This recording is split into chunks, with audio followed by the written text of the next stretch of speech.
우리 오늘 그 잠언 20장에 있는 말씀부터 함께 보고자 합니다.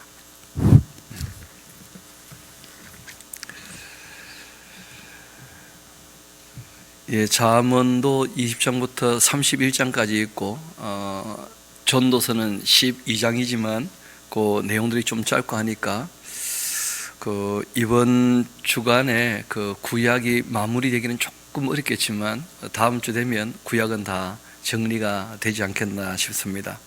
그럼 이제 신약으로 또 넘어가게 되겠죠. 우리 잠언 20장 1절부터 차근차근 한번 보면 좋겠는데, 포도주 하는 게 나오죠, 그렇죠? 그 당시 그 지역 사람들은 포도주가 음료하고 거의 비슷한 그런 입장입니다. 물이 귀한 곳이니까요. 그럼에도 불구하고 많이 마시면 문제가 항상 생긴다는 것은 누구나 다 잘 알죠. 그래서 포도주는 거만하게 하는 것이고, 이 독주는 떠들게 하는 것이라 하면서, 이에 미혹되는 자마다 지혜가 없다, 그런 얘기를 하는 거예요. 너무 많이 마셔서 사람이 자기 정신이 나가버리게 되면 문제가 생긴다, 그런 것이죠. 왕의 그 진노는 사자의 부르짖음 같으니 그를 노하게 하는 것, 자기의 생명을 해하는 것이다. 자기보다 강한 자와의 관계에 있어서 괜히 상대를 노하게 하는 것, 그 참 어리석은 짓이죠, 그렇죠? 다툼을 멀리하는 것, 사람에게 영광이다, 항상 말씀하십니다. 다투지 말도록 그렇게 부탁하셔요. 미련한 자마다 다툼을 일으키느니라. 게으른 자는 가을에 밭 갈지 아니하나니. 이 사람들은 말씀드렸죠. 가을에 밭 갈아서 밀보리 씨를 뿌리고 봄에 이제 거두어들이고, 그리고 이제 여름에 또 거두어들이고 하니까 우리와 농사 시기가 조금 다르다고요. 게으른 자는 가을에 밭 갈지 않습니다. 일을 할 때 일을 안 하면 다 문제가 생기죠. 그러므로 거둘 때에는 구걸할지라도 얻지 못합니다. 사람의 마음에 있는 모략은 지혜 같은 것인데요, 깊은 물 같습니다. 그럴지라도 명철한 사람은 그것을 길어낸다는 거예요. 사람에게 참 좋은 아이디어가 많을 수 있는데, 문제는 그 아이디어를 실행할 수 있느냐 없느냐, 그건 큰 차이라는 거예요. 그래서 그 모략을 명철한 사람은 다 길어내어서 활용할 줄 안다, 그런 얘기합니다. 그런 얘기하죠. 우리가 그런 생각 누가 못하나. 문제는 생각했는 것을 정말 사람들의 유익을 위하여 활용하느냐 실행하느냐, 그건 큰 차이라는 거죠. 많은 사람이 각기 자기의 인자함을 자랑하는데 충성된 자를 누가 만날 수 있겠는가? 말을 들어보면 다 괜찮은 사람 같은데 착하고 충성된 사람이 진짜 많겠는가? 솔로몬도 다윗도 다 마찬가지였을 텐데, 만나서 사람들 말해보면 다 괜찮아 보이는데 실제로 하는 모습을 보면 너무 말과 다른 사람들이 꽤 있는 것이죠. 그래서 충성된 자 만나기는 참 쉽지 않다. 온전하게 행하는 자가 의인인 것이다. 그의 후손에게는 복이 있다.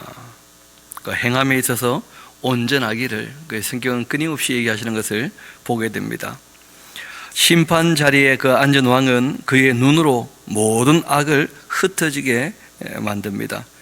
왕이 공의와 정의를 행하는 사람이라면, 선과 그리고 참된 것을 추구하는 사람이라면, 왕이 눈빛 하나 번쩍해도 악한 사람들이 아이고 큰일 났구나 하고 이제 조심하게 되는 일들이 있게 되는 것이죠. 내가 내 마음을 정하게 하였다, 내 죄를 깨끗하게 하였다, 그렇게 할 만한 사람이 누가 있겠는가? 하나님 앞에 와서 마음을 씻고 행동을 고쳐야 되는 것이죠. 한결같이 않은 저울추, 한결같이 않은 그 되는 다 여호와께서 미워하신다. 비록 아이라 할지라도 자기 동작으로서 자기의 품행이 청결한 여부와 정직한 여부를 나타내느니라.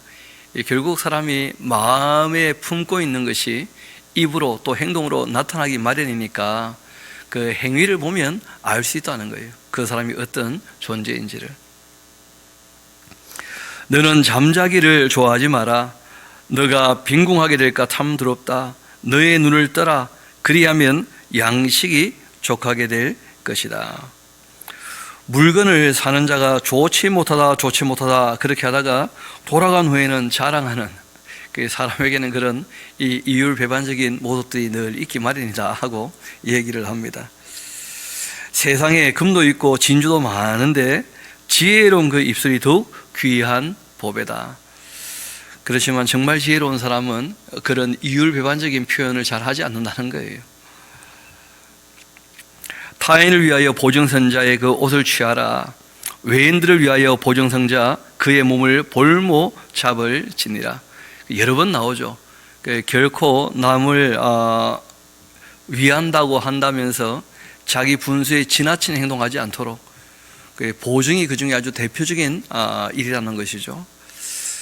명의만 빌려주고 명분만 취하다가 결국 이제 폐가 망신하는 수가 간혹 있는 것이니까 자기 분수에 맞게 경제활동하도록 성경 꽤 여러 군데서 말씀하고 있습니다.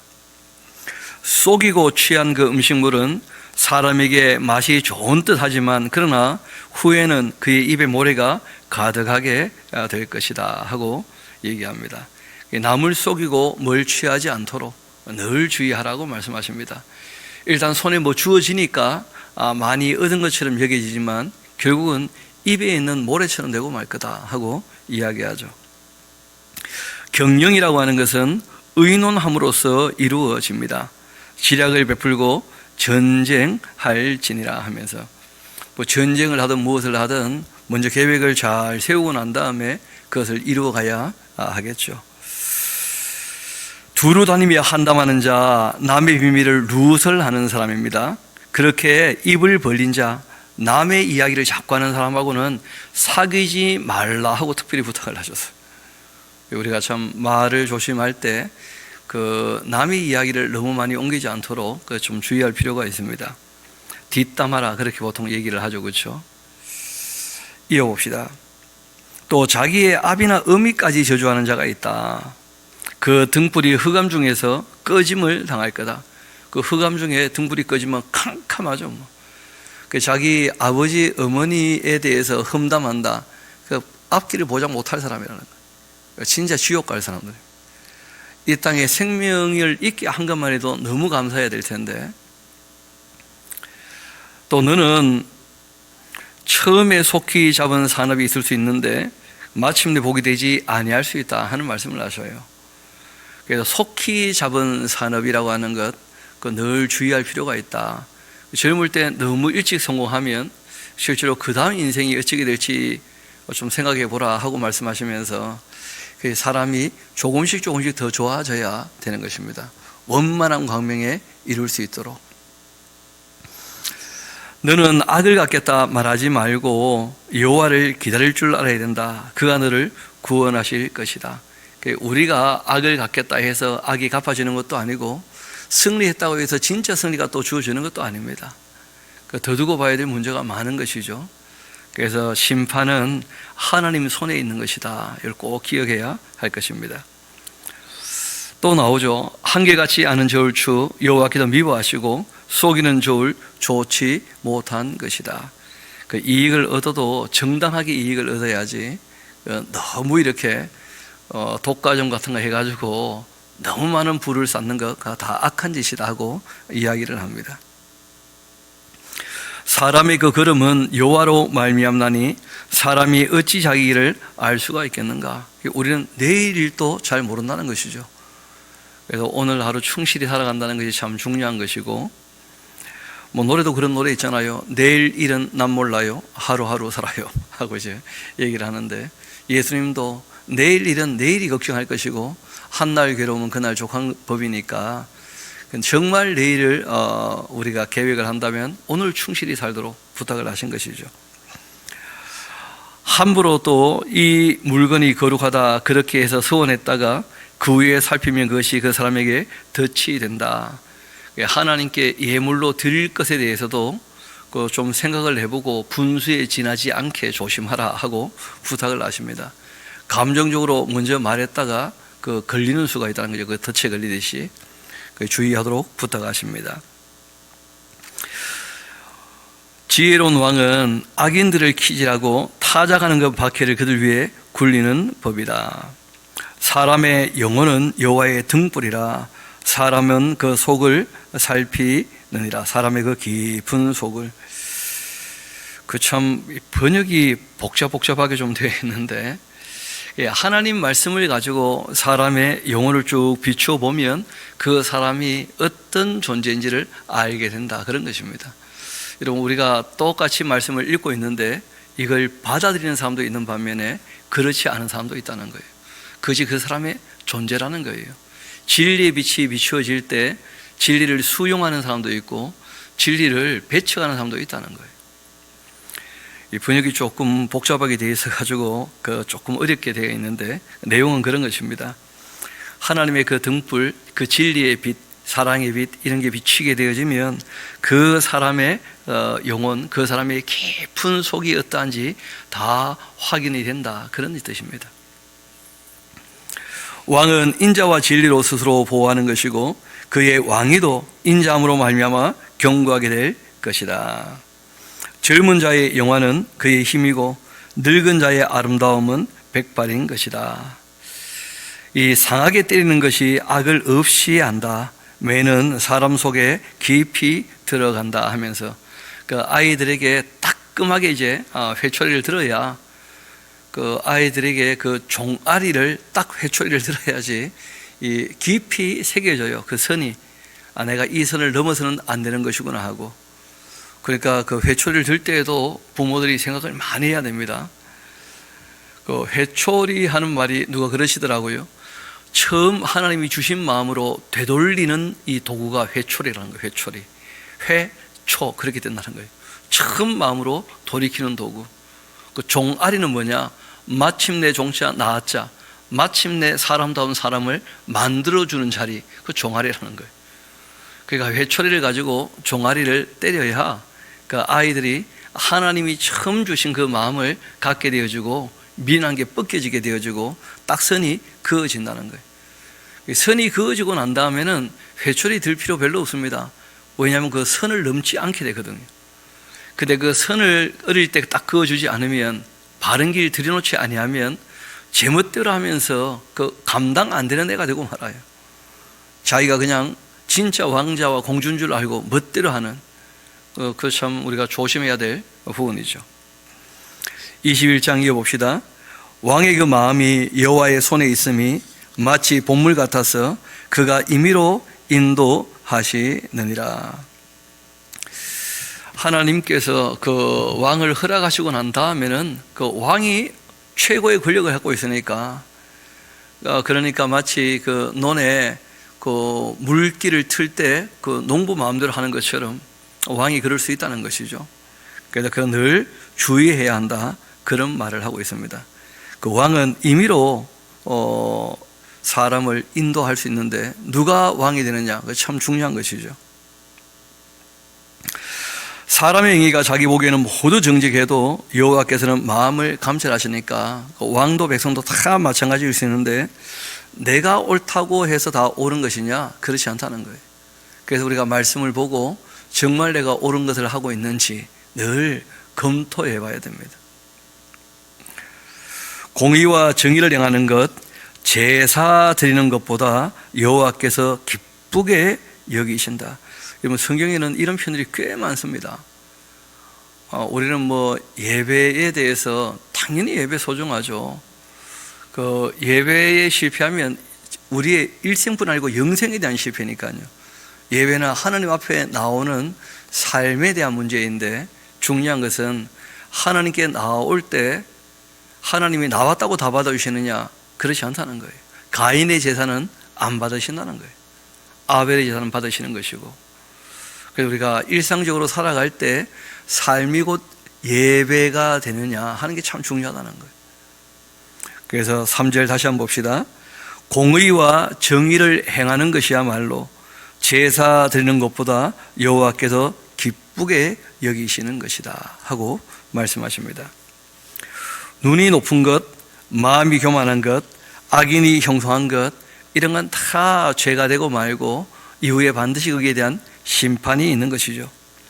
부지런한 자의 그 경영은 풍부함에 이를 것이나 조급한 자라면 궁핍함에 이를 따릅니다. 그래서 뭘 결정할 때 조급하게 결정하지 않도록 늘 주의해야 됩니다. 한 번, 두 번 더 생각해보고 결정을 해야지, 조급해서 얻게 되는 것은 거의 없다는 거예요. 조금 여유가 더 있게 한 번, 두 번 더 생각해 볼 수 있게 그렇게 하는 것이죠. 속이는 말로 재물을 모으는 것, 이 죽음을 구하는 것입니다. 불려다니는 안개와 똑같습니다. 안개는 뭐 대단히 있는 것처럼 보여도 바람 불면 다 사라져 버리는 것처럼, 속이는 말로 재물을 모아놨다면 그 재물은 허상이라는, 허상, 곧 다 사라져 버리고 만다는 거죠. 악인의 그 강포는 자기를 소멸하나니 이는 정의를 행하기 싫어하기 때문이다. 죄를 크게 범하는 자의 그 길은 심히 구부러진 것이고 깨끗한 자의 그 길은 곧은 법이다. 깨끗하다 하는 말이 공의와 정의를 추구한다, 그런 의미예요. 다투는 여인과 함께 큰 집에 사는 것보다 움막에서 사는 것이 나을 것이다. 솔로몬에게는 부인이 꽤 여러 명이었으니까 별로 행복하지 못한 인생을 산 거죠. 여자들끼리의 그 시기와 질투가 대단했을 텐데 그 사이에 또 솔로몬이 끼어가지고 얼마나 괴로웠겠는가. 왜 이런 말씀드리냐면, 이런 표현이 한두 번 나오는 게 아니라는 거예요. 여러 번 나옵니다. 다투는 여인과 함께 큰 집에 사는 것보다 움막에 사는 것이 낫지 않겠는가 하면서, 악인의 마음은 남의 그 재앙을 원하는데 그 이웃도 그 앞에서 은혜를 입지 못하느니라. 거만한 자가 벌 받으면 어리석은 자도 지혜를 얻게 될 것이고, 지혜로운 자가 교훈을 받으면 지식이 더하기 마련이다. 의로우신 자는 악인의 그 집을 감찰하시고 그 악인을 결국 환란에 던지실 것이다. 귀를 막고서 가난한 자가 부르짖는 소리를 듣지 아니한다면 자기가 부르짖을 때에도 들을 자가 없을 것이다.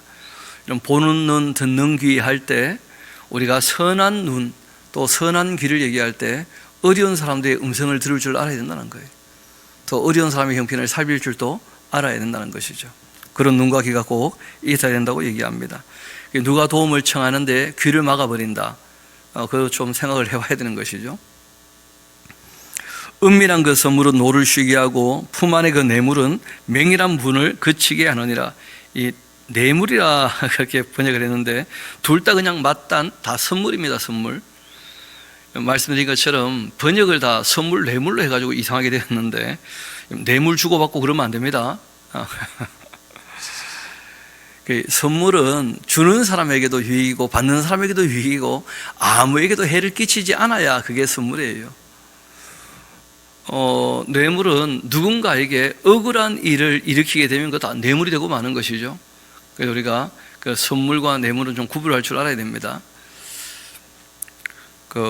여러분에게 뇌물 아니고 자그마한 선물이 있습니다. 그러니까 가실 때 다 사과를 가져가시기 바랍니다. 아무에게도 해롭지 않겠죠. 가실 때 가져가시면 됩니다. 그 맛은 보장 못합니다. 누가 직접 농사를 지으셨다는데 죄송합니다, 맛은 보장 못한다고 말씀하셨으니까 그래도 맛있을 줄 믿습니다. 벌써 사과철이 됐어요. 그 자두 지나고 복숭아 지나고 포도 나오고 사과 나오고 벌써 이제 가을에 접어드는 거죠. 실제로 이제 가을에 접어들기 시작하는 것 같아요. 아침 저녁으로 많이 덥지는 않죠. 며칠 전만 해도 밤에도 더워서 땀이 나가지고 잠이 잘 안 오고 막 그랬었는데 이제 그러지는 않은 것 같아요. 보니까. 이어봅시다. 이 선물과 그 뇌물 구분을 잘 하시라 하고 말씀을 드렸고요. 정의를 행하는 것이 의인에게는 즐거운 일일 것이고 악인에게는, 죄인에게는 패망이 되고 맙니다. 명철한 길을 떠난 사람은 사망의 회중에 거하게 될 것입니다. 연락을 좋아하는 자, 이 놀고 먹는 거 좋아하는 사람들 가난하게 될 것이고, 또 술과 기름을 좋아하는 자 부하게 되지 못할 것이다. 악인은 그 의인의 속전이 되고 말 것이고, 사악한 자, 정직한 자 대신 그 어려움 당하게 될 거다. 대신에 그렇게 이제 이야기합니다. 다투며 성내는 여인과 함께 사는 것보다 광야에서 사는 것이 낫지 않겠는가? 몇 번 나온다 그랬죠. 또 있습니다, 이런 표현이. 솔로몬이 참 인생 고달팠던 모양이에요, 보니까. 그런데 정작 뭐 왕궁을 떠났느냐? 그러진 않았거든요. 말이 그렇다니, 말이. 자기가 보니까. 참, 왕의 이 역할을 감당할 때 그 자리에 없을 수는 없는데, 그 인생 참 고달프다, 그런 얘기를 하는 거예요. 그러니까 우리가 가능하면 다투지 말도록,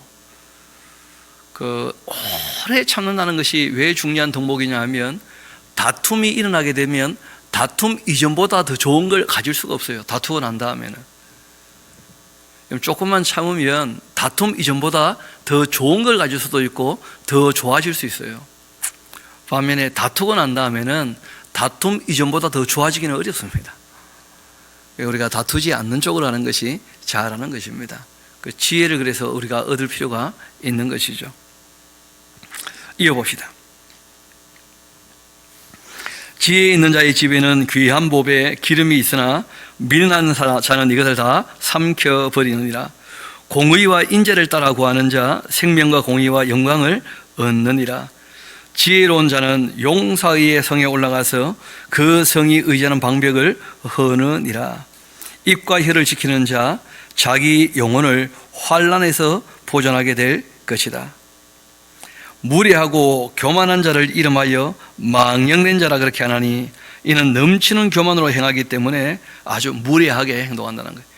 왜 무례가 나오느냐? 교만하니까, 자기가 남보다 위에 있다고 생각하니까 아주 무례하게 구는 것이죠. 그런 걸 다 주의하라 부탁하십니다. 게으른 자의 그 욕망은 자기를 죽이고 맙니다. 아니, 무엇을 추구하고 바라고 있다면 준비하고 계획을 내서 실천을 해야지. 게으른데 욕망만 품고 있다. 반드시 이제 잘못된 수를 둬가지고 어려움 당하고 마는 것이죠. 이는 자기의 손으로 일하기를 싫어하기 때문이다. 어떤 자는 종일토록 탐하기만 하는데 의인은 아끼지 아니하고 베푸는 사람이다. 악인의 재물은 그 재물이 있어봤자 가정한 것이다. 하물며 그 악한 뜻 가지고 하나님께 드린다. 그게 더 웃기지 않냐는 거예요. 하나님께 예물을 갖고 오는 게 아니고 뇌물을 갖고 오는 사람이 있어요. 하나님 이거 받으셨으니까 이거 해주시오 저거 해주시오 하면서 욕심을 가지고 하나님께 뭘 들고 오는 사람들이 있다는 거예요. 악한 뜻으로 하나님께 드리는 것 아무 의미 없습니다. 거짓 증인은 패망하려니와 확실히 들었던 사람의 말이 그 힘이 있는 법입니다. 그래서 이것저것 얘기를 들어보면 더 얘기해봐 하면 거짓말은 결국 그 바탕이 없기 때문에 힘 빠지기 마련이에요. 그런데 정직한 사람은 언제 어디서 누가 누구에게 무엇을 어떻게 왜 명확하죠. 뭐. 그래서 우리가 카드라 통신은 아무 의미가 없어요. 그래서 명확하게 어떤 사람이 무슨 논문을 썼는데 어떤 연구를 했고 그 결과가 어떠한지를 명확히 들고 나와서 그러하기 때문에 우리가 이런 일에 대해서 이렇게 행동해야 되지 않는가, 그렇게 해야지. 카카오톡에 돌아다니는 그 많은 내용들이 가만 보면 그 7화 원칙에 전혀 입각하지도 않고 뭐 위험하다고 하더라 하면서 뭐 전혀 논문도 아니고 연구한 것도 아니고 그냥 내가 생각해 보니까 하면서 연구했던 내용 가지고 얘기를 한다면 문제는 좀 다른데 너무 그 배경 없이 근거 없이 그 떠드는 얘기들이 많다는 거예요. 선동의 언어들 정말 주의해야 됩니다. 거짓 증인은 패망하게 될 것입니다. 확실히 들은 사람 그 말이 힘이 있기 마련이죠. 악인은 자기의 얼굴을 굳게 하는데 정직한 자 자기 행위를 삼가게 될 것입니다. 지혜로도 못하고 명철로도 못하고 모략으로도 여호와를 당하지 못합니다. 그래서 우리가 아무리 좋은 이 지식 지혜를 갖고 있다 할지라도 말씀을 꼭 봐야 돼요. 이게 진리거든요, 진리. 그래서 이 진리를 우리가 늘 살펴보지 아니하면 지혜가 있어도 지식이 있어도 그거를 정말 하나님의 뜻을 따라 사랑하기 위하여 바르게 활용하기는 어렵다는 거예요. 그래서 늘 주의하라고 말씀하십니다. 싸울 날을 위하여 마병을 예비하는 것처럼 이김은 여호와께 있는 법이다. 많은 재물보다 명예를 택하고 은이나 금보다 하나님의 은총을 더욱 택해야 할 것이다. 가난한 자, 부한 자 함께 더불어 살고 있다. 그 모두를 지으신 이는 여호와시니까 돈에 많고 적음을 가지고 사람을 평가하지 말라는 거예요.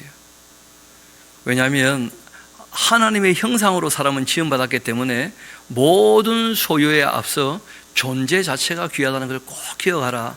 성경이 끊임없이 우리에게 말씀하시는 그러한 가치이죠.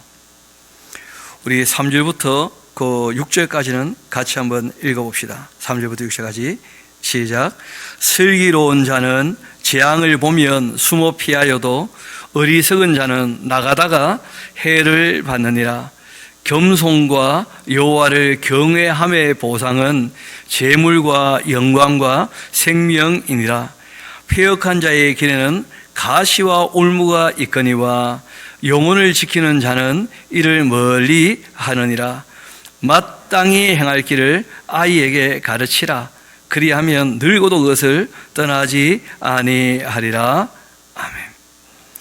우리가 하나님을 경외하고 살면 이 땅에 필요한 모든 재물, 영광, 생명, 영생까지 다 얻게 될 것이다 하고 말씀하시고, 가시올무가 많은 인생을 사는 패역한 자가 있지만 자기 영혼을 지키는 사람은 이런 것을 멀리하게 될 것이다.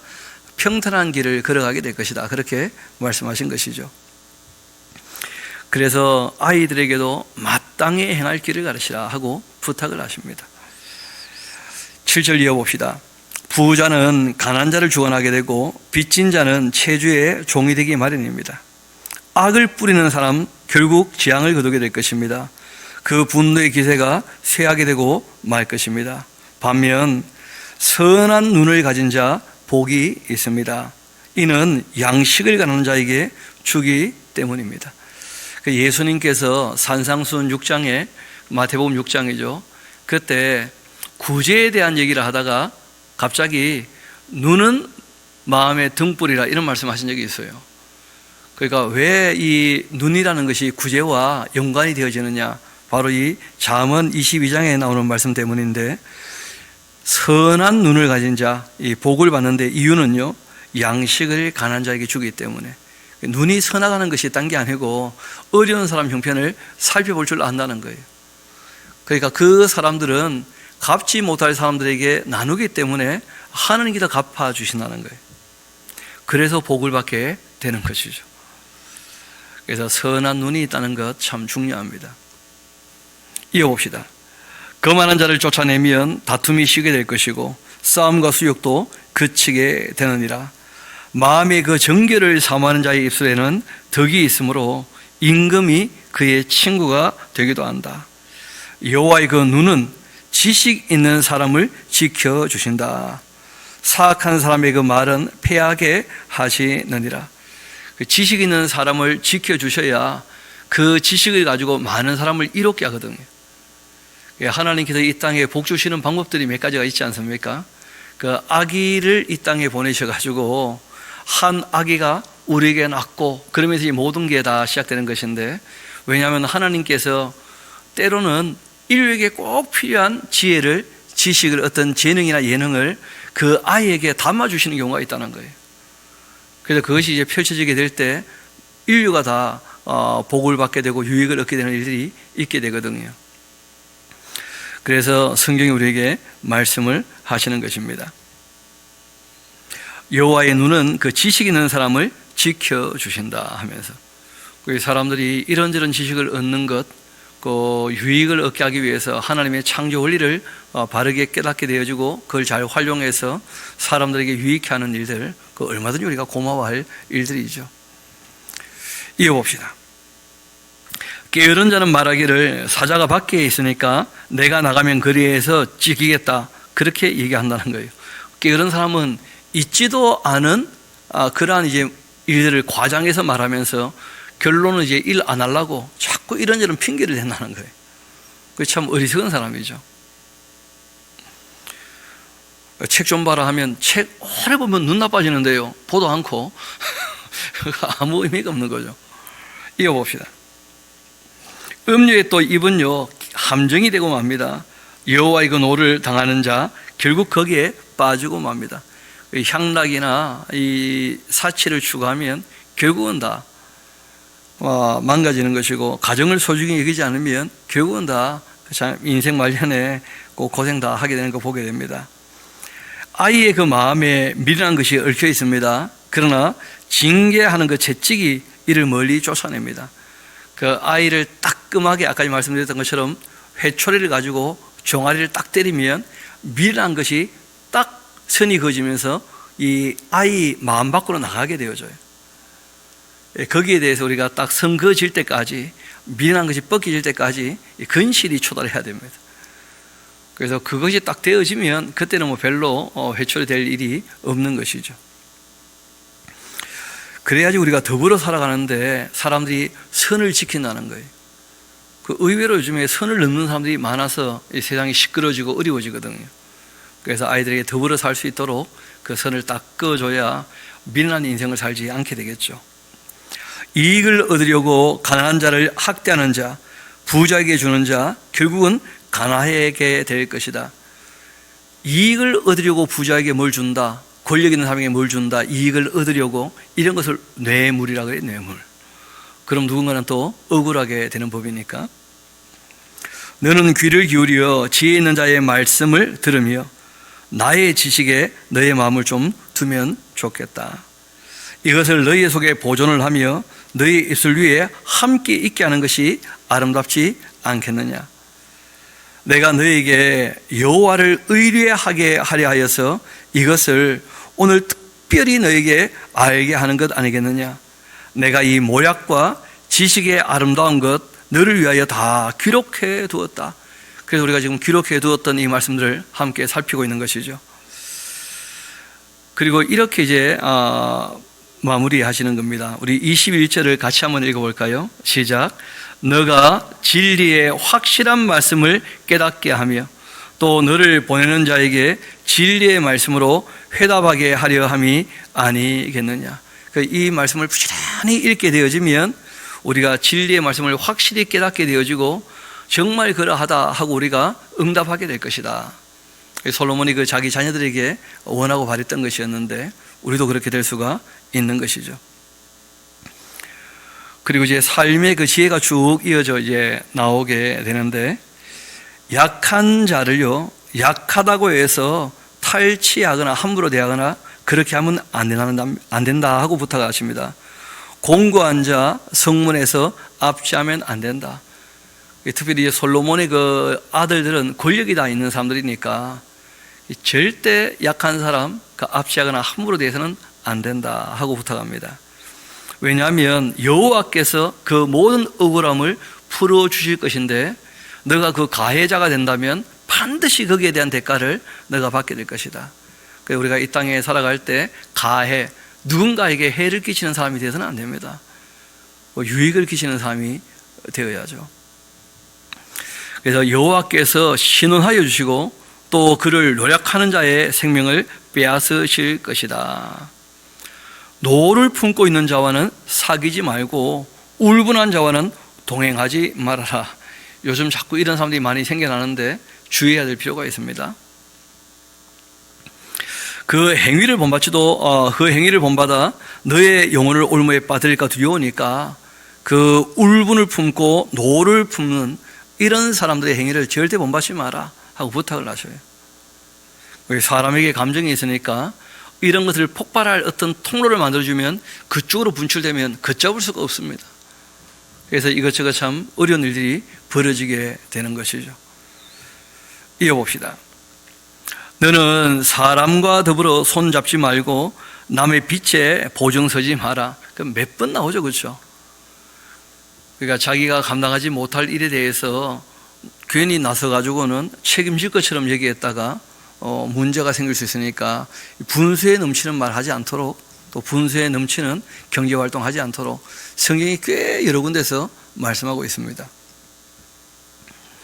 만일 갚을 것이 너에게 없다면 너의 눈 침상도 빼앗길 것 아니냐.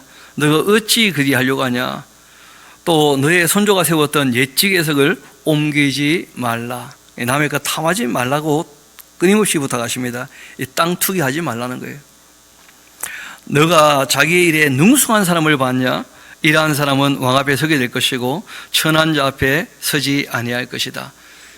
참 성경이 우리에게 주시는 중요한 그 지혜 중에 하나는 자기가 하는 일에 있어서 능숙한 사람이라는 거예요. 그래야지 누군가에게 유익을 끼칠 수가 있습니다. 그래서 각기 다 자기 일들이 있을 터인데 그 자기 일에 능숙해야 유익을 끼치게 되고, 자기 할 일에 능숙하지 않으면 항상 거리가 되는 것이죠. 그렇죠? 걱정거리, 근심거리, 기도거리 다 거리가 되고 말아요. 우리가 누군가를 보고 아이고 저러면 안 될 텐데 하는 이유는 다 자기 일에 능숙하지 못할 때 그렇게 되고 말거든요. 그래서 성경은 우리가 자기 일에 능숙할 수 있도록, 그래서 이 정직한 삶도 참 중요하고 선하게 의롭게 참되게 다 중요하고, 그리고 겸손하고 예의 바른 것과 함께 성실하게 살아갈 때 자기 일에 좀 능숙할 수 있도록 그렇게 연마하는 것이 필요합니다. 갈아놓지 않은 칼은 쓸 수 없는 것처럼 무딘 칼은 겉보기는 칼이라도 쓰지 못하잖아요. 그래서 정말 자기 일에 능숙할 수 있게 잘 갈린 칼처럼 자기를 연마하는 것 참 중요합니다. 또 너가 가는과 함께 앉아 음식을 먹게 된다고 한다면 삼가 너희 앞에 있는 자가 누군지를 생각해 봐라. 너가 만일 음식을 탐하는 사람이라면 그러면 너의 목에 칼을 둬야 한다. 왜냐하면 그 관원들이 보통 베푸는 음식, 아주 맛있는 그 음식, 그것은 속이는 음식일 수 있기 때문이다. 주의하라는 거예요. 아무데나 가서 뭐 얻어먹고 그러지 말라는 거예요. 공짜 좋아하다가 인생 망치는 수가 있습니다. 옛날에도 지금은 우리나라는 없습니다만은 여전히 있는 것 중에 하나가 이 정치 깡패라는 거예요. 옛날에는 더했죠 뭐. 그러니까 관원들이 왜 공짜로 뭘 자꾸 먹이느냐, 부탁할 게 생기면 그런 사람들 손을 써가지고 일을 해치우니까. 그래서 그런 음식 함부로 얻어먹지 않도록 특별히 주의하도록 부탁하십니다. 그리고 4절 보면 우리가 사는 것하고 좀 많이 다른 이 신앙의 지혜가 있습니다. 부자가 되려고 애쓰지 말라는 거예요. 그러면 자기 일에 성실해서 얻게 되는 것 안 말리십니다. 정직하고 성실하게 살아서 부가 생기는 것이야 말리지 않으시는데, 부자가 되려고 애를 쓰게 되면 반드시 피눈물 흘리는 사람이 주변에 있기 마련이라는 거예요. 그래서 그렇게 하지 말도록 부탁을 하셔요. 그래서 이 기업가들 중에서 이제 돈 가지고 돈을 벌려고 이렇게 저렇게 살피는 사람들이 있는데 늘 주의해야 될 필요가 있습니다. 그래서 우리가 투기하고 투자하고는 다르다 하는 걸 꼭 기억하시고, 투기성 어떤 이 일들을 하게 되어지면 반드시 누군가는 또 울기 마련이니까 우리가 주변을 살펴보면서 살아가야 될 것입니다. 그리고 너의 사사로운 그 지혜를 버려야 한다. 또 너가 어찌 그 허무한 것에 주목하겠느냐. 돈이 최고가 아니라는 거죠. 그러니까 돈은 사람을 위해서 쓰이는 것이니까 그 허무한 것만 바라보면서 돈 하고 살다가 망가지는 수가 있다는 거예요. 그래서 하나님과의 관계, 그 다음에 인간관계, 그 다음이 물질과의 관계예요. 우선순위가 명확하니까 사람을 위해 돈이 필요한 것이지 내 돈 쌓아두려고 사람을 해야 하는 일이 있어서는 안 된다. 이게 성경이 끊임없이 우리에게 말씀하시는 그 지혜이기도 하고 그 진리이기도 하고 그렇습니다. 이어봅시다. 그래서 이제 이어 하시는 말씀이 있죠. 정령이 재물은 스스로 나에게 내어 하늘을 나는 독수리처럼 다 날아가게 될 것이다. 우리가 누구나 알잖아요. 빈손으로 왔기 때문에 갈 때도 다 어떻게 간다고요? 빈손으로 가게 될 거다. 그래서 부탁을 합니다. 악한 눈이 있는 자, 그 누구겠습니까? 부자 되기를 힘쓰는 그 사람, 허무한 것을 위해서 모든 것을 올인하는 사람, 사람을 귀하게 여기지 않는 그 사람, 하나님을 마음에 두지 않는 사람, 그 악한 눈이 있는 자의 음식 먹으면 안 된다. 그 맛있는 음식 탐하지 마라. 왜냐하면 다 먹이는데 이유가 있기 때문에. 대저 그 마음의 생각이 없다면 그 위인도 그러한즉 그가 너에게 먹고 마시라 할지라도 그 마음은 너와 함께 하지 않고 너를 유용해 먹으려고 먹이는 거니까 절대 그런 사람에게 뭘 받아서는 안 된다 하고 특별히 부탁하셔요. 결국 너가 조금 먹으면 또 토하게 될 것이고, 너가 그에게 했던 모든 아름다운 말, 뭘 먹여주고 뭐 하니까 아부했던 말들 다 헛된 대로 돌아가고 말 것이다. 그래서 우리가 사랑으로 음식을 나누고 교제가 되어야지, 교제가 아닌 자리에 그 음식이라고 하는 것은 위험할 수 있다는 거예요. 다 뇌물이니까. 향응 제공, 뭐 늘 그런 게 있지 않습니까? 그런 것은 다 악한 것이라는 거예요. 미련한 자의 그 귀에 말하지 말지니 이는 그가 너의 지혜로운 말 없이 여길 것이다. 그 듣지 않는 사람에게 계속 얘기해봤자 잔소리밖에 안 돼요. 진리가 안 되고. 옛 계석을 옮기지 말며 고아들의 그 밭을 침범하지 말아라. 또 대저 그의 구속자는 강하시니 그가 너를 대적해서 그 고아들, 가장 약한 약자들 원한을 풀어 주실 것이다. 그러니까 약한 사람의 것을 기회가 왔다고 해서 함부로 빼앗는 짓 하면 절대 안 된다. 저는 들었던 얘기입니다만은 종종 그런 거 있잖아요. 형이 죽으면서 자기 동생에게 조카를 부탁했는데 결국 조카들이 자기 삼촌이 자기 작은 아버지가 자기 아버지의 모든 재산 다 삼켰다 그래가지고 억울하다 하면서 그런 얘기들 이렇게 들리는 경우가 있거든요. 그래서 그 어른들에게 특별히 부탁을 합니다. 그런 일이 있지 않도록. 훈계에 작심하며 또 지식에 착심하며 지식의 말씀에 귀를 기울여야 할 것이다. 아이를요 훈계하지 아니하려고 하지 마라. 꼭 훈계하라 강조를 하신 거죠. 아이들은 반드시 교훈도 하고 경계를 할 수 있도록 회초리도 들고 훈계를 반드시 하라고 부탁하십니다. 채찍으로 그를 때리지라도 그는 죽지 않습니다. 너가 그를 채찍으로 때린다면 오히려 그 영혼을 수월에서 건져내는 것 아니겠느냐 하고, 어릴 때 딱 폭력을 얘기하는 게 아닙니다. 양육을 얘기하는 거예요. 양육하기 위하여 반드시 회초리를 들도록. 내 아들아, 만일 너의 마음이 지혜로우면 나하고 내 마음도 즐거워질 것이고, 만일 너의 입술이 정직을 말하게 되면 내 속이 아주 유쾌하게 될 것이다. 너의 마음으로 죄인의 형통을 부러워하지 말고 항상 여호와를 경외하도록 하라. 정령이 너의 장래가 있겠고 너의 소망이 끊어지지 아니하게 될 것이다. 내 아들아, 너는 듣고서 지혜를 얻어야 한다. 너의 마음을 바른 길로 인도해야 한다.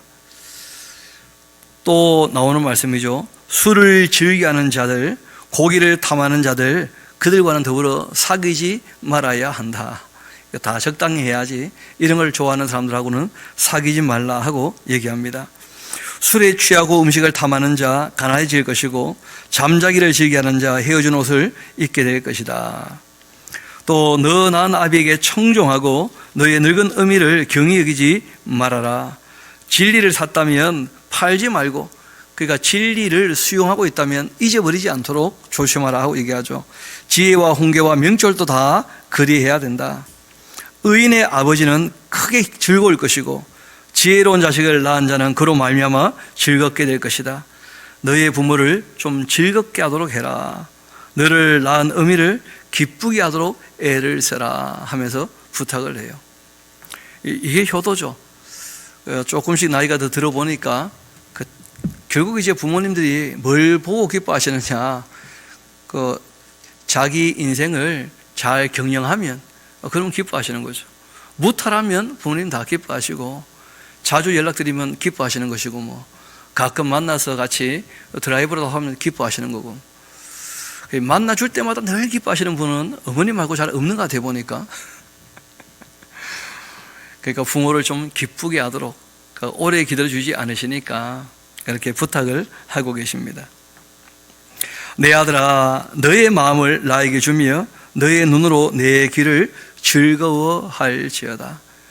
그러니까 어릴 때 양육했던 그 말씀을 쫓아 살고 있다면, 너의 마음을 나에게 준다면 그게 나의 기쁨 아니겠는가? 부모님이 어릴 때 부지런히 이렇게 인생을 살아가도록 얘기를 했던 그 삶을 따라 산다면 그것만큼 기쁜 게 없는 것이고, 그래서 하나님도 가장 즐거움이 무엇이냐? 하나님 아버지께서 우리에게 주신 이 말씀을 따라 살 때 그 말씀을 먼저 배워서 하나님을 바르게 알고 주님의 뜻을 밝게 알고 그 말씀을 따라 사는 것보다 하나님 더 기쁘게 하는 거 없습니다. 그거 하나님께서 가장 기뻐하신다는 거예요.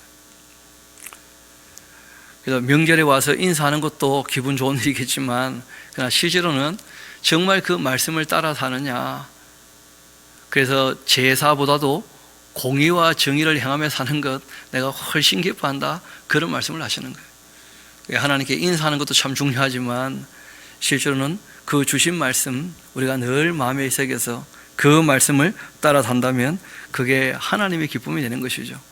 부모님들도 다 마찬가지인 것이죠.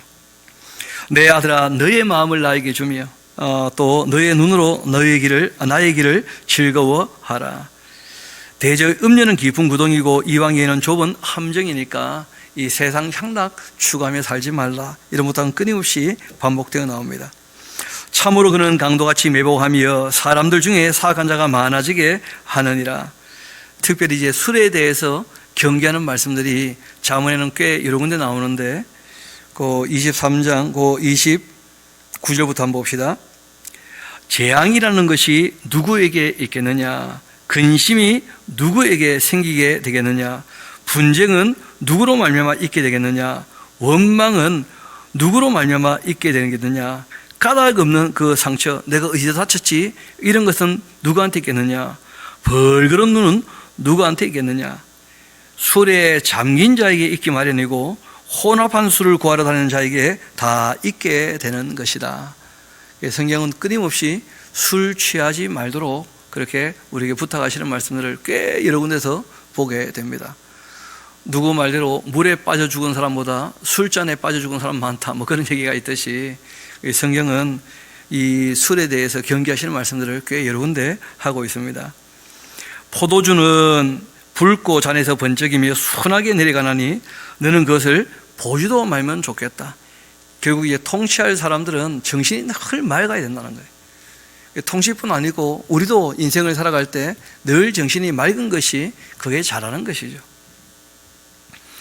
그 포도주 붉고 잔에서 번쩍이고 순하게 내려가는데 보지도 말아라. 그것이 마침내 뱀같이 너를 물게 될 것이고 독차같이 쏘게 될 것이고 또 너의 눈에 아주 괴이한 것이 보이게 될 것이고 너의 마음은 구부러진 말을 하고 말 것이다.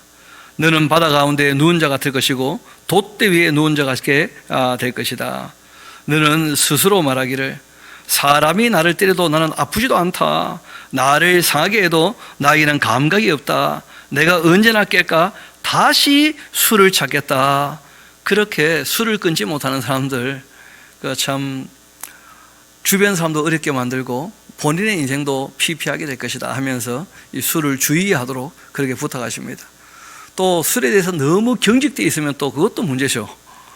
우리가 술에 대해서 음식이 있는데 정말 주의하도록 그렇게 부탁을 하셔요. 제 개인적으로는 아예 안 하면 제일 좋겠다 싶은데, 그 뭐 본인들이 잘 삶의 형편에서 알아서 하실 문제이지만, 그러나 성경 끊임없이 술에 대해서 경계하고 계신다는 것을 기억하셔야 될 것입니다. 너는 악인의 형통 부러워하지 말고 그와 함께 있으려고도 하지 마라. 이 사람에게 이런 마음이 나타날 때가 있거든요.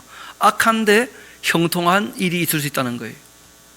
우리가 지난번 그 시편 73편을 봤던 것처럼 그 악인의 말로가 명확하기 때문에 그 악인의 형통을 부러워하지 말라고 부탁하십니다. 그들의 마음은 강포를 품고 있고 그들의 입술은 재앙을 말하기 때문이다.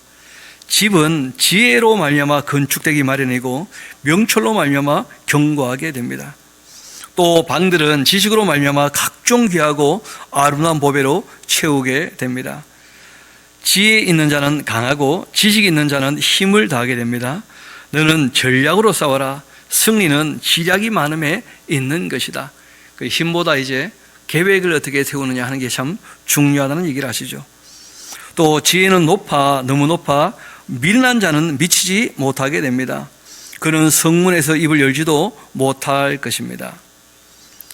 악행하기를 꾀하는 자를 이끌어 사악한 자라 그렇게 할 것이다. 미련한 자의 그 생각은 죄만 짓는 것이고 거만한 자에게는 사람에게 미움을 받게 될 것이다. 너가 만일 환난 날 낙담한다면 너의 힘이 미약함을 보이는 것이니까 환난이 닥쳐도 낙담하지 말라는 거예요. 마음이 무너지면 다 무너져 버립니다. 우리가 어려울 때라도 먼저 그 백신을 마음에 맞아야겠죠. 그래서 마음을 이렇게 세우면 어떤 난관도 다 이겨나갈 수 있어요. 옛날 어른들도 호랑이에게 물려가도 정신만 차리면 살 길이 열리지 않느냐 하면서 사람 정신 차리고 살도록 낙담하지 않도록 그렇게 부탁하시는 말씀들이 늘 있는데, 그럼 너무나 옳은 말씀들이죠. 너는 사망으로 끌려가는 자 건져주고 살육을 당하게 된 자를 구원하지 아니하려고 하지 말아라. 너가 말하기를 나는 그것을 알지 못하였노라 할지라도 마음을 저울질하시는 네가 어찌 통찰하지 못하시겠으며 너의 영혼을 지키시는 네가 어찌 알지 못하시겠느냐. 그가 각 사람의 그 행위대로 보응하신다. 아주 위태로운 사람 우리가 건져주는 일 꼭 해야 된다 하고 부탁을 하셔요. 누가 아주 위기에 봉착해서 급하게 도움을 청할 때 못 본 척 하지 않도록 부탁을 한 거죠. 예전에 무등산 타장이라고 혹시 기억나십니까? 박흥숙 씨라고. 산 기슭에 살 길이 없어가지고 자그마한 초막을 짓고 그렇게 살고 있는데 공무원들이 와서 그 초막에다 불 질러버리고, 게다가 또 이웃 할아버지들 집에도 불 질러버리니까 이제 분에 겨워가지고는 4명이나 그렇게 철거 반환도 죽였던 그런 끔찍한 사건이 있었거든요. 근데 이 사람이 최후 진술할 때 그런 얘기 했다 그러지 않습니까? 밤에 잘 데가 없는데 자기 동생과 함께 비 오는 처막 끝에 서 있어 본 적이 있냐는 거예요. 그런 일을 경험해 보지 못한 사람은 내 마음을 알지 못할 것이다 하면서, 내가 분에 겨워서 사람을 죽인 것이 너무나 잘못했는데, 근데 나처럼 이 궁지에 몰리고 벼랑 끝에 선 사람들도 좀 이 사회가 생각해 주면 좋겠다. 우리는 사람이 아니냐. 그러고 이제 최후 진술을 남겼다 그러는데, 근데 그러고 난 다음에도 잘 아시는 것처럼 10년 넘는 세월 동안 빈민촌 철거한다고 참 이 땅에 피눈물 흘렸던 일들이 있는데, 우리가 좀 생각해 봐야 돼요. 궁지에 몰린 사람들, 위태한 자리에 서 있는 사람들 너무 생각 안 하고 우리가 안락한 집에 산다고 해서 그 사람들을 염두에 두지 않고 돈 벌 궁리만 하고 있다면 성경은 우리에게 말씀하십니다. 하나님께서 거기에 대하여 반드시 책임을 물으실 것이라고. 하나님께서 각 사람의 행위대로 보응하실 겁니다. 내 아들아 꿀을 먹어라 이것이 좋으니라. 송이꿀을 먹어라 이것이 너희 입에 다니라. 지혜가 너희 영혼에게 이와 같은 줄을 알아라. 이것을 얻게 된다면 정령이 너희 장래가 있겠고 너희의 소망이 끊어지지 아니할 것이다. 악한 자여 의인의 짐 엿보지 말며 그가 쉬는 초소 헐지 말아야 한다. 대저 의인은 7번 넘어져도 다시 일어나게 될 것이고 악인은 재앙으로 말미암아 아예 엎드러지고 말 것이다. 그렇다고 해서 너의 원수가 넘어질 때 즐거워하면 또 안 된다. 그가 엎드러질 때 마음에 기뻐하거나 그러지 말아라. 사람이 엎드러지는 그것으로 또 기뻐하고 즐거워하고 고사하게 생각하고 그런 마음 갖지 않도록 누가 어떻게 되어도 다 긍휼히 여기는 마음이 있어야 되는 것이죠. 왜냐하면 우리에게도 부족하고 연약하고 악한 부분이 다 있었다는 거 우리가 알지 않습니까? 그래서 우리 마음이 우리를 오히려 또 평가할 수도 있는 것이니까 늘 주의해야 될 것입니다. 여호와께서 그 이슬 다 보고 계시는데 기뻐하지 아니하사 그 진노를 그에게 옮기실까 두렵다. 너는 행악한 자들로 말미암아 분을 품지 말고 악인의 형통함도 부러워하지 말아라. 이 두 가지 마음이 다 필요하다는 거예요. 대저 행악자는 장래가 없고 악인의 등불은 꺼지기 마련이다. 내 아들아 여호와와 그 왕을 경외하고 반역자와 더불어 사귀지 말아라. 대저 그들의 그 재앙은 속히 임할 테니까 그 둘의 멸망을 누가 알겠느냐. 이것도 지혜로운 자들의 그 말씀인데, 재판할 때에 낯을 보아주는 것 옳지 못하다. 악인에게 너가 옳다 하는 자 백성에게 저주받게 될 것이고 국민에게 미움을 받게 될 것이다. 재판석에 앉은 사람들 특별히 주의하라 하고 말씀하시죠. 오직 그를 견책하는 자 기쁨을 얻을 것이고 또 좋은 복을 받게 될 것이다. 적당한 말로 대답하는 것이 입 맞추는 것과 같은 것이다. 너의 일을 밖에서 다스리며 너를 위하여 밭에서 준비하고 그 후에 너의 집을 세워라. 그러니까 사람이 혼인하기 전에 어느 정도 사회의 길은 준비해 놓고 혼인을 해야지 혼인해놓고는 뭐 나도 모르겠다 배째라 뭐 이러면 큰일 나잖아요. 그래서 그런 일들이 이제 특별히 부탁을 하십니다. 한 가정을 세우려면 적어도 한 가정을 운영할 만큼 좀 실력을 길러두면 좋겠다, 뭐 그런 말씀을 하십니다. 이어봅시다. 넌 까닭 없이 내 이웃을 쳐서 증인이 되지 말고 너의 입술로 속이지 말아라. 너는 그가 나에게 행한 같이 나도 그에게 행하여 그가 행한 대로 그 사람이 갚겠다, 그런 말 하지 마라. 그러니까 눈에는 눈, 이에는 이, 이런 것은 개인 윤리가 아닙니다. 이거는 왕이 재판석에서 재판할 때 공정하게 재판하라, 그런 뜻이고, 성경은 그 모든 재판은 또 하나님께서 이후에 하실 거니까 너희들이 그 원수 갚으려고 하지 말도록 그렇게 부탁을 하십니다. 우리 30부터 34절까지는 같이 한번 읽어봅시다. 시작. 내가 게으른 자의 밭과 지혜 없는 자의 포도원을 지나며 본즉 가지 덤불이 그 전부에 퍼졌으며 그 지면이 거친 풀로 덮였고 돌담이 무너져 있기로 내가 보고 생각이 깊었고 내가 보고 훈계를 받았노라. 너가 좀 더 자자, 좀 더 졸자, 손을 모으고 좀 더 누워있자 하니 너의 빈궁이 강도같이 오게 되고 너의 곰핍이 군사같이 이르게 될 것이다. 아멘. 여기까지가 또 큰 한 단락이 되어진 것이죠. 그 다음 25장 1절 보면 이것도 솔로몬의 잠언이라 하면서 이제 다시 새로운 단락으로 넘어간다고 이렇게 표현되어져 있죠. 그래서 오늘 우리가 쭉 읽었던 말씀들을 기억하시고, 여러분 요즘에는 사람들이 참 어떻게 보면 우리나라 사람 특별히 너무 부지런해서 포도원 일구는 방법을 얼마나 잘 아는지 포도가 막 넘쳐나죠. 먹을 게 많고. 중요한 것은 온갖 지혜와 지식이 있다 할지라도 그 말씀을 가지고 그 마음을 늘 살피지 아니하면 결국은 또 엉뚱한 길로 가게 되는 것이니까, 솔로몬이 이렇게 지혜로웠는데 하나님의 율법을 무시했기 때문에 그 끝이 또 안 좋은 거예요. 우리가 일생뿐 아니고 영원히 우리가 정말 좋으려면 저도 여러분도 이 지혜와 함께 늘 하나님의 율례와 법도를 가지고 우리 마음을 깨끗하게 하면서 참 지식을 가지고 지혜로운 삶을 살아갈 수 있게 되기를 소망합니다. 기도하도록 하시겠습니다.